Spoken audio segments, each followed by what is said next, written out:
He's back. No one thought he would be back, but he is back. Alex Smith, Washington quarterback, cleared for all football activities. They had a great tweet over the weekend, and you can see it at the Washington football team's Twitter page. I'm going to give it a little extra salesmanship here because my nephew, Anthony Zeach, is the one who put it together. It looks like a comic book cover. Very well done. He's getting a lot of great freelance work from some NFL teams based solely on merit because he is extremely talented. He's the one in the family who actually has talent. Mike. That is for damn sure. One thing that has just jumped out to me because I like the Washington new look, right? I think what I realized this weekend, though, I missed the big like yellow and white and stripes down the middle of the helmet.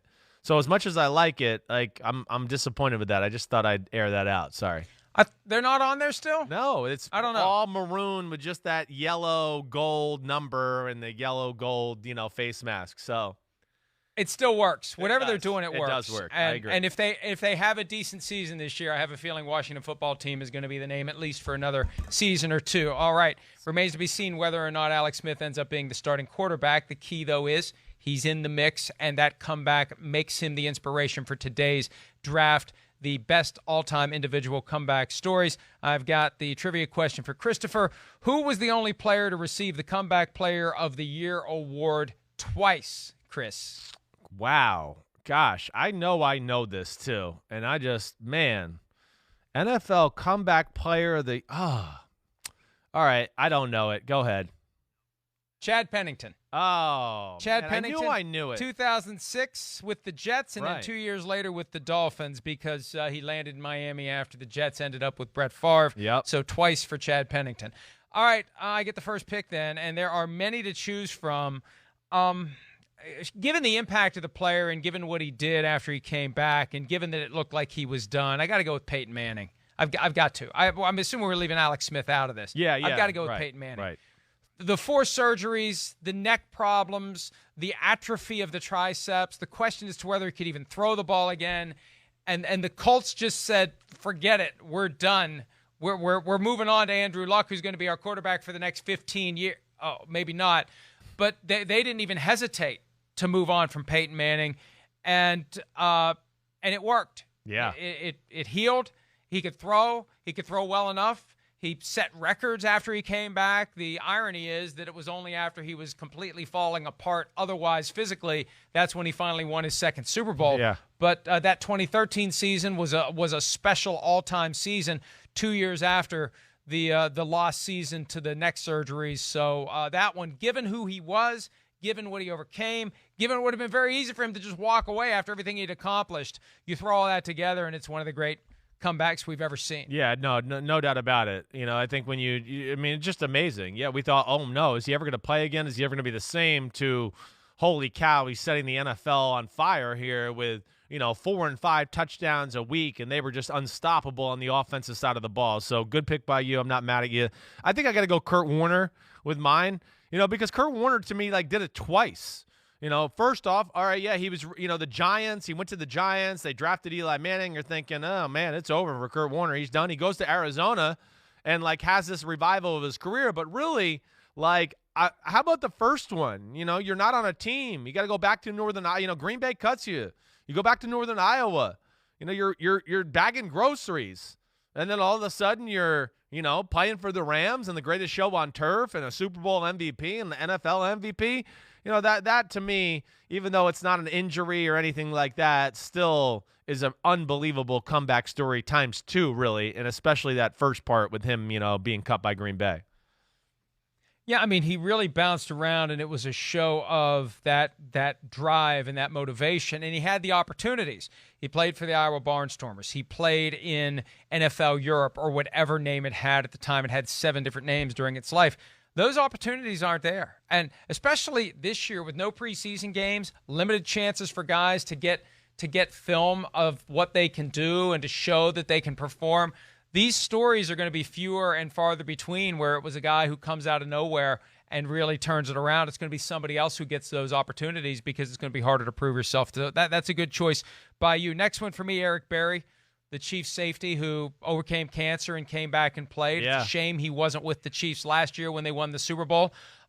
Maybe they'll give him a ring. We're still trying to find out when the rings are going to be distributed by the Chiefs. They're finalizing the plans, I think, very soon for giving them out. But Eric Berry, anytime something like this happens where you have a high-profile cancer patient, it can inspire so many others who deal with that battle, who deal with that adversity, and need someone that they can point to as their source of inspiration. And, my mom went through it years ago. Like Jim Valvano was the guy that she used as her inspiration. You find somebody who's in a high-profile setting who is doing it and who is doing it well and who overcomes it. And for him to come back, play in the NFL after beating cancer, to me, it resonates because I think it's so important when you have someone in a platform like that who does fight it and beat it and help others who are dealing with it every single day. Yeah, just a great way about him. And, unbelievable. To deal with that, come back, play as well as he did. Then, of course, unfortunate to get hurt once again and hurt his Achilles, I believe, or whatever it was. Achilles. Week one, what was it? Week 1, 2017, blew out the Achilles. Yeah, that was a shame. That really was. But, yeah, that was one of the better stories we've had here in the NFL over the last 4 or 5 years. And hope he's doing okay and continuing to fight the good fight there. All right. I'm going to go John Riggins with my second one. Okay? Good old John Riggo, okay? Riggo, 1980, he wanted more money. He said, nope, all right, fine, not going to give me more money. The hell with this. I'm not playing for this Washington team. And he basically took the year off. And then he came back and said, I'm bored, I'm broke, I'm back. In 1981, he comes back, and they go to the Super Bowl, and he wins Super Bowl MVP. Again, it's not like your typical comeback story after injuries or, life-threatening disease, anything like that. But, damn, I don't know. It just tells you what kind of a freak of nature John Riggins was. You want to talk about legs and butt, first off. He had it. And, yeah, to be able as a running back to take a year off, in the prime of your career and then come back and just kick butt again, that's pretty damn impressive. So I'm going with John Riggins there in pick 2. Yeah, that one's an interesting pick. Look, I'm not in the mood today to knock your picks. It's creative. So Thank you. I'm going to give you a gold star for that. And Riggins was an all-time great character, and it's great he came back. They needed him in that Super Bowl where he turned the 4th and 1 into the touchdown. That was the moment that really delivered it for the team. Next one for me, this is one we talk about from time to time when we talk about the Pro Bowl. Even though it didn't happen in the stadium, it's the incident that happened at the beach two-hand touch football game, 1988 season. Robert Edwards, the horrific knee injury that almost resulted in amputation. He was told at the time he'd have to walk with a cane for the rest of his life. Now, he didn't come back and become a star, but he made it back at the running back position. He came back, which is incredible. Yeah. That Robert Edwards, after that injury, as bad as it was, a severed artery and ligaments torn, and they seriously thought they were going to have to amputate the leg playing beach football. For him to be able to come back and put on an NFL uniform is tremendous, and it's the closest thing I can think of to this Alex Smith situation. Yeah, that was nasty. I mean, I can remember that as a kid watching that Pro Bowl event and just seeing all their legs get tangled up and him rolling there and going, oh, man.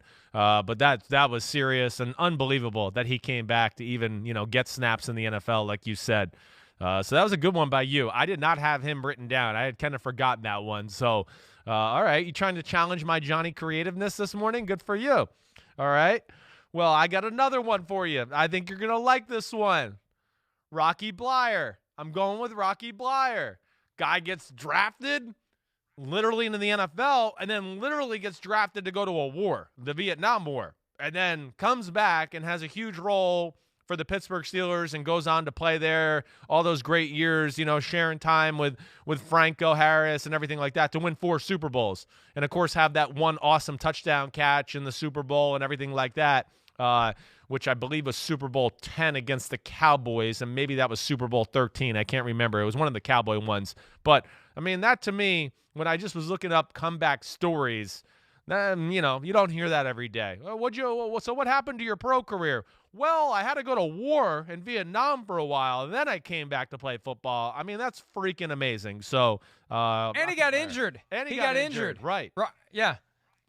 He was shot in the left thigh by an enemy bullet. Damn. And while he was down, an enemy grenade landed nearby after bouncing off of a fellow soldier, sending shrapnel into his lower right leg. He lost part of his right foot. Wow. And came back and played in the NFL, Chris. So, yeah.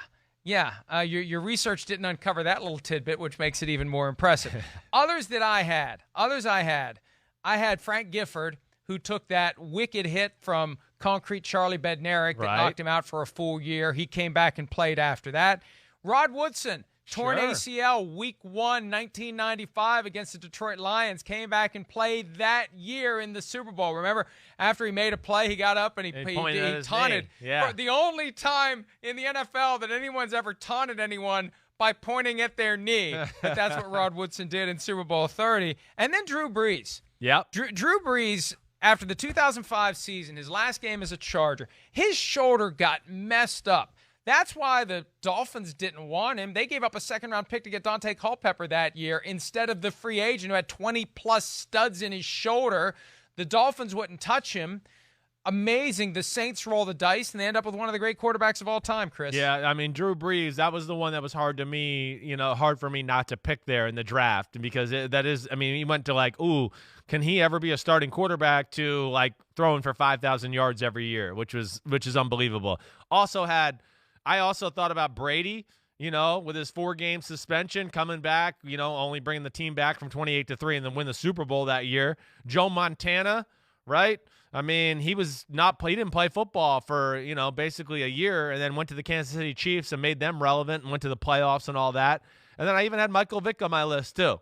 Hey, whatever you want to say, I don't like the circumstances that led up to that delay, but Michael Vick still came back, went 10-6 as a Pro Bowl. That was pretty unbelievable too. And I got to give our friend Mike Downs in Ironbridge a shout-out from Sky Sports, pointing out Teddy Bridgewater. We didn't mention him. How could we forget Teddy Bridgewater? No doubt. The horrific ACL tear 4 years ago, and now he's the starting quarterback of the Carolina Panthers at a time when few thought he would come back and play at a high level in the NFL. Hi, I'm Mike Tirico, and thanks for watching. Make sure to hit subscribe for the latest news and highlights from NBC Sports.